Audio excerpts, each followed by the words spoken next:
कैसे हैं आप सब। हमने जब अपनी पढ़ाई शुरू की थी कक्षा 9 के बच्चों के लिए, तो पहले हमने जीवन परिचय और अगली वीडियो में कबीरदास की गुरु महिमा से संबंधित 3 साखियां हमने आपको उपलब्ध कराई थी। पिछले कुछ दिनों में व्यक्तिगत कारणों से और वीडियो में नहीं बना सका, कुछ टेक्निकल प्रॉब्लम भी रही। फिर आपके सामने हूं और नई वीडियो आज हम कबीर की साखियों पर ही बनाएंगे। प्यारे बच्चों, कबीर ने, जैसा कि आपने पहले पढ़ा, ध्यान दिया होगा, कबीरदास जी गुरु को बहुत मानते हैं, गुरु की महिमा को अनंत मानते हैं और वो कहते हैं कि ज्ञान को प्रकाशित करने वाला, अज्ञान रूपी अंधकार को दूर करने वाला गुरु मुझे मिल गया है। अब मैं किसी भी कीमत पर, किसी भी दशा में उस गुरु को बिछुड़ने नहीं दूंगा। यहां तक की बात हमने, क्यों गुरु मिले कैसे हैं? क्योंकि जब भगवान ने, जब ईश्वर ने, परमात्मा ने कृपा की है मेरे ऊपर, तब गुरु मिलिया है, तब आकर के गुरु से भेंट हुई है। यहां तक की बात हमने पढ़ ली थी। अब हम अगली साखी पढ़ेंगे, जिस साखी में कबीरदास जी माया, ये माया क्या है? धन संपत्ति आदि भी, और मोह माया है ना। सबसे मोह और माया यद्यपि दोनों अलग अलग चीजें हैं, लेकिन दोनों एक दूसरे के समानार्थक में भी प्रयुक्त होते हैं। मोह से माया और माया से मोह जागता है, दोनों एक दूसरे के पूरक हैं। तो माया धन संपत्ति को भी कहते हैं और ममता आदि को भी माया कहते हैं। तो अब माया से संबंधित, मोह माया से संबंधित एक साखी में माया की महिमा को बताते हुए कबीरदास जी कहते हैं, माया दीपक नर पतंग भ्रमी भ्रमी इव पड़ंत कहे कबीर गुरु ज्ञान है एक आध उबरंत। माया दीपक नर पतंग भ्रमि भ्रमि इवै पड़ंत कहे कबीर गुरु ज्ञान थे एक आध उबरंत। एक एक करके हम ऐसे लिखते जाएंगे, एक एक दोहा पढ़ेंगे और जितने भी इस वीडियो में हो जाएंगे उससे अगले वीडियो में। मैंने एक बात पहले भी आपको बताई थी कि अगर आपको इस अकेले दोहे की व्याख्या करनी हो या आपको 2 दोहों की मिलाकर के व्याख्या करनी हो, तो पहले आप संकेत लिखेंगे, फिर आप संदर्भ लिखेंगे और फिर आप उसका प्रसंग लिखेंगे। संकेत क्या हो जाएगा? माया दीपक, पहले 2 शब्द संकेत में लिखेंगे और एक आध उबरंत, एक शब्द भी लिख सकते हैं अंत में या दोनों शब्द भी लिख सकते हैं। तो ये संकेत हो जाएगा, संदर्भ हो जाएगा। प्रस्तुत साखी कबीरदास जी द्वारा हमारी पाठ्य पुस्तक हिंदी काव्य खंड में संकलित कबीरदास जी द्वारा रचित साखी नामक शीर्षक से प्रस्तुत दोहा लिया गया है। प्रसंग हो जाएगा, इस साखी में या इस दोहे में कबीरदास जी ने माया का वर्णन किया है। तो माया दीपक, माया को क्या कहा?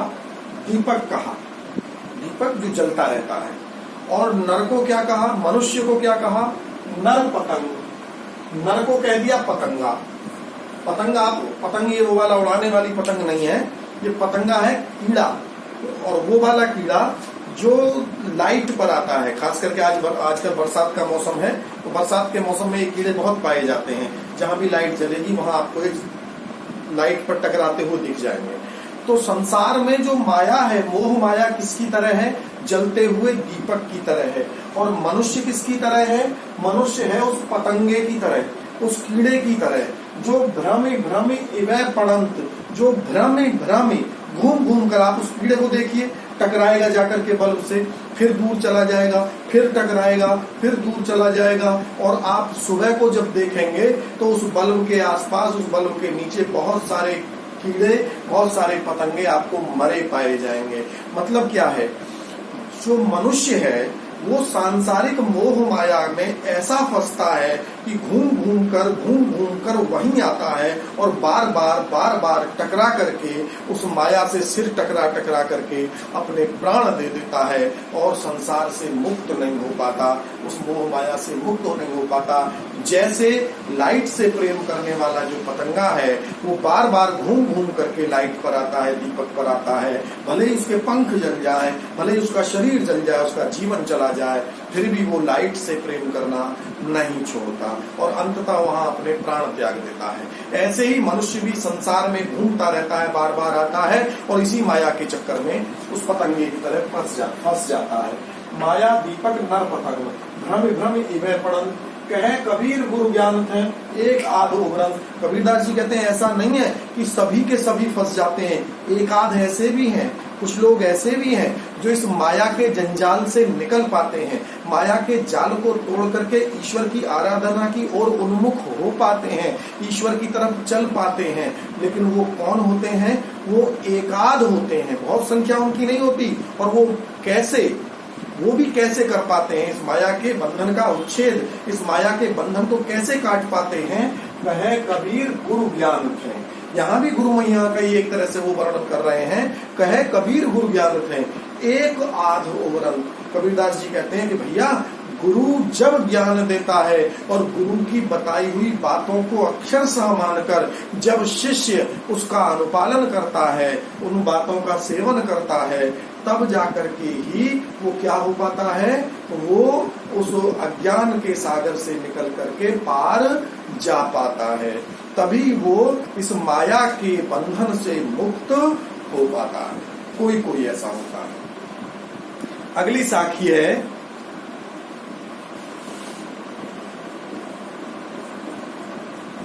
जब मैं था तब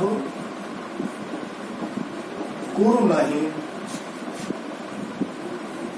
अब गुरु हैं मैं नहीं।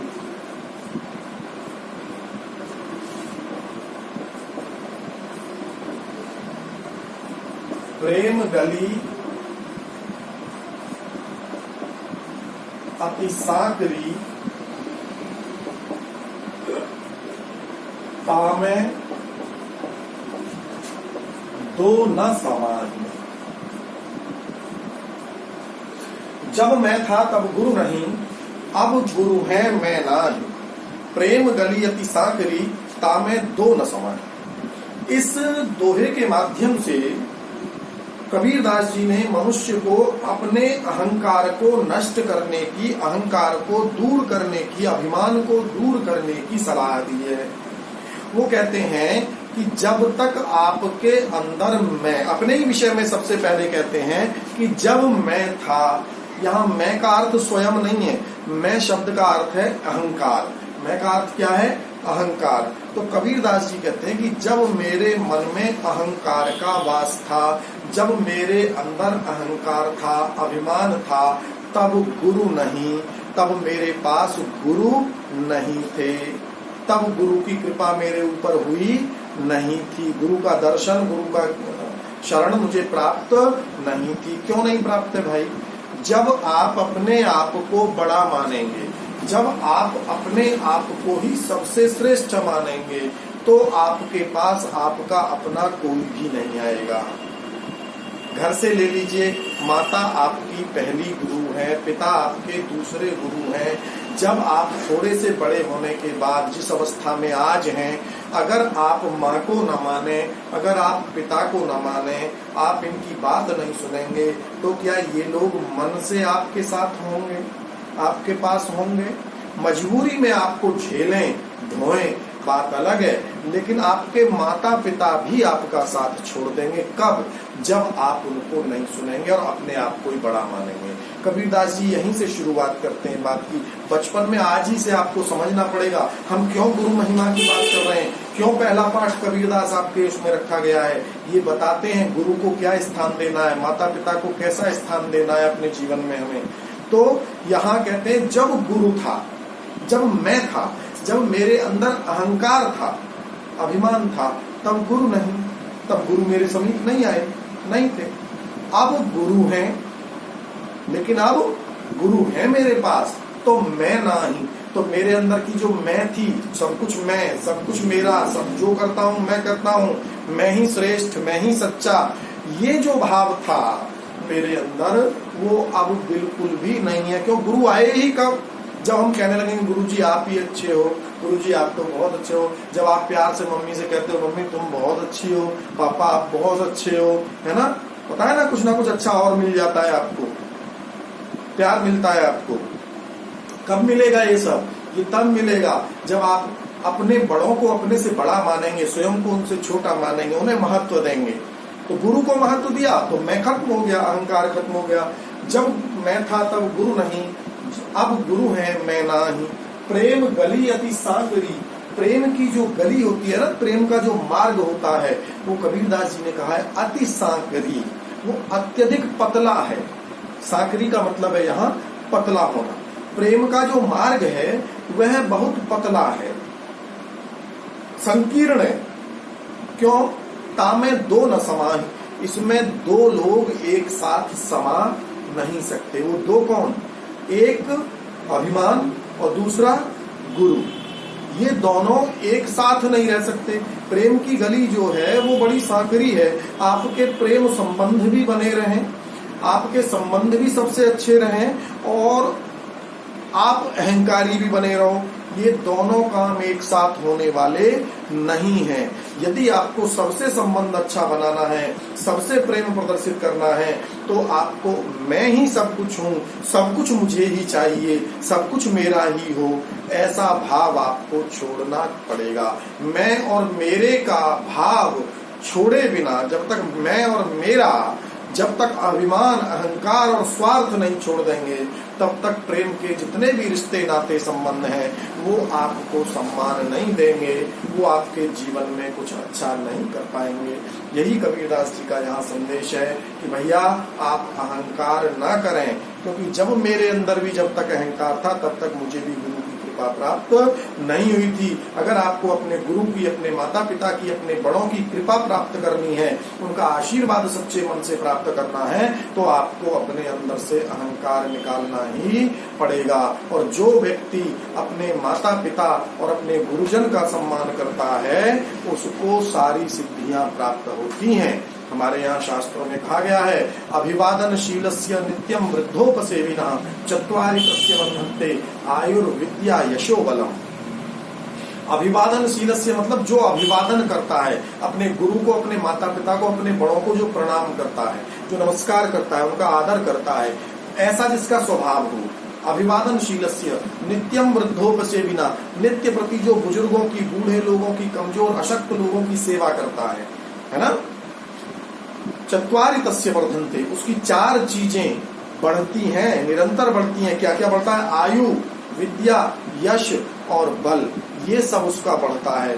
किसका बढ़ता है? जो अपने बड़ों को प्रणाम करता है, नमन करता है, उनको दुआ सलाम करता है, और जो व्यक्ति अपने बुजुर्गों की, बड़े बूढ़ों की, अशक्त लोगों की जो सेवा करता है, ऐसे व्यक्ति की आयु, विद्या, यश और बल, ये चार चीजें निरंतर बढ़ती हैं। तो गुरु कब मिलेंगे? जब आप गुरु का सम्मान करेंगे, अहंकार को छोड़ देंगे। भगति भजन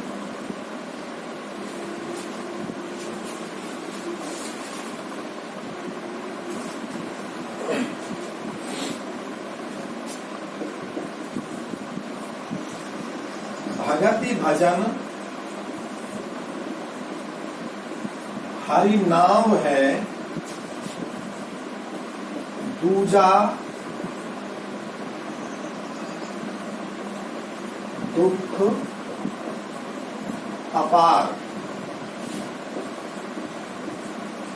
मनसा वाचा कर्मणा कबीर सुमिरन सार। भगति भजन हरि नाम है, दूजा दुख अपार। मनसा वाचा कर्मणा कबीर सुमिरन सार। इस साखी में, इस दोहे में कबीरदास जी कहते हैं कि संसार में अगर कुछ सच्चा है, संसार में अगर कुछ सच्चा है, अच्छा है, तो वो भगवान की भक्ति और उनका भजन ही है। अन्य जितनी भी चीजें हैं वो तो दुख देने वाली ही हैं। तो मन, वचन और कर्म से जो ईश्वर का भजन करते हैं, जो ईश्वर को नमन करते हैं, उसका स्मरण करते हैं, उसका वर्णन करते हैं, उन्हें ही सार की परमात्मा तत्व की प्राप्ति होती है। क्या कहते हैं? भगति भजन हरि नाम है। नाम, नाम कहते हैं नाम, नाम हरि का नाम। भगति भजन हरि नाम, ठीक है। भक्ति और भजन, ईश्वर की भक्ति और उनका भजन, ठीक है,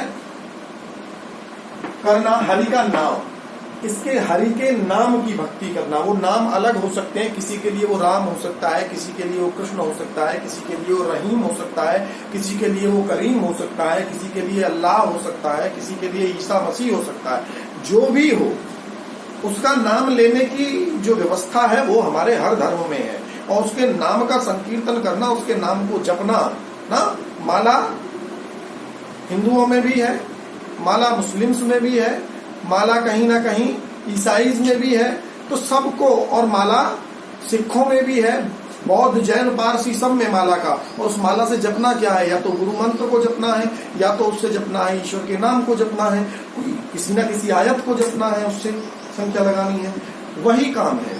तो भगति भजन हरि नाम है।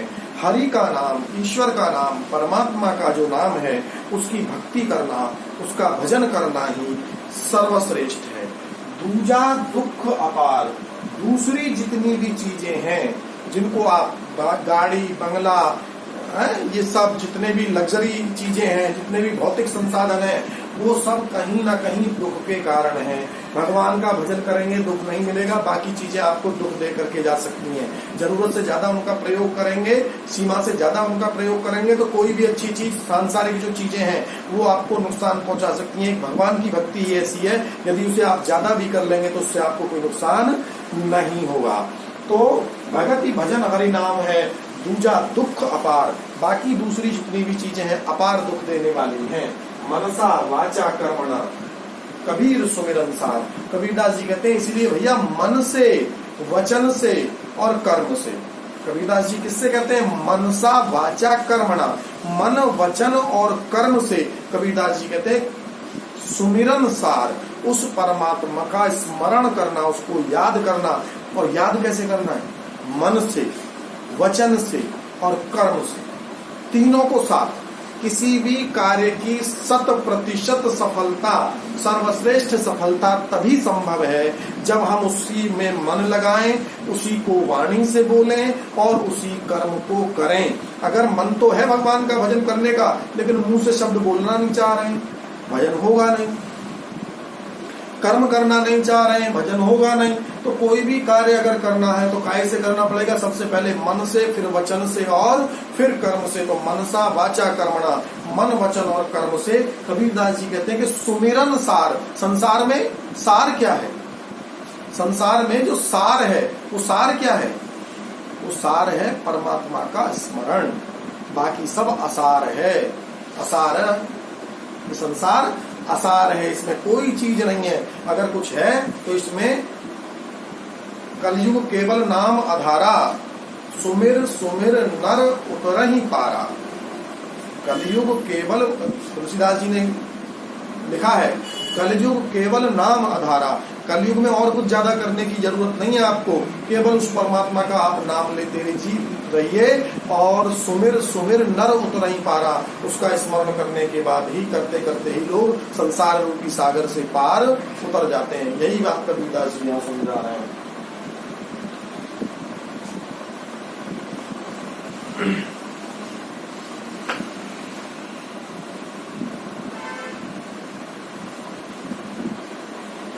अगली साखी है कबीर चित्त चमंकिया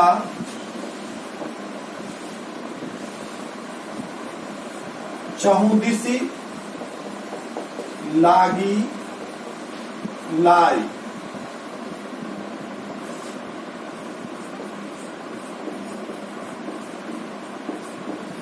हरि सुमिरन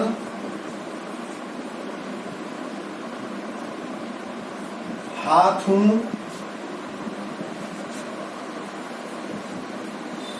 घड़ा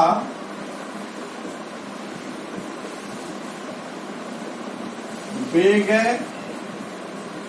लेहु बुझाई। कबीर चित्त चमंकिया चहुदिसी लागी लाई। हरि सुमिरन हाथू घड़ा बेग लेहु बुझाई। इसमें भी ईश्वर के नाम संकीर्तन नाम स्मरण की महत्ता बताते हुए कबीरदास जी कहते हैं कि कबीर चित्त चमंकिया। कबीरदास जी कहते हैं कि इस संसार में इस मानव लोक में आकर के मृत्यु लोक में आकर के जो आत्मा है उसका चित्त क्या होता है, चमत्कृत हो जाता है। चमत्कृत हो जाना मतलब संसार की रंगीनियों को देखकर, यहाँ की सुख सुविधाओं को देख करके इनमें कहीं खो जाता है, इन रंगीनियों से इतना आकर्षित हो जाता है कि इन्हीं का होकर रह जाता है। कबीर चित्त चमंकिया, चित्त चमत्कृत हो जाना, चित्त का मन का, चित्त कहते हैं मन, मन जो होता है संसार के इन सौंदर्य प्रसाधनों से चमत्कृत हो जाता है, इनके प्रति आकर्षित हो जाता है। और चहुदिसी लागी लाए, और ऐसा होने से व्यक्ति के जीवन में चारों तरफ से जो है लाई, लाई का अर्थ है आग, वहां चारों तरफ से क्या लग जाता है। जब संसार के सुखों के प्रति आदमी इतना आकर्षित हो जाता है तो चारों तरफ से चहुदिसी लागी लाए, लाई लग जाती है, आग लग जाती है। आग काय की, काम की आग, क्रोध की आग, लोभ की आग, मद की, अभिमान की, ये सब क्या है, इन दुर्गुणों की आग लग जाती है। तो क्या करें, इस आग को लगने से कैसे अपने आप को हम बचाएं। चहुदिसी लागी लाए, इस अग्नि से हम कैसे अपने आप को बचाएं।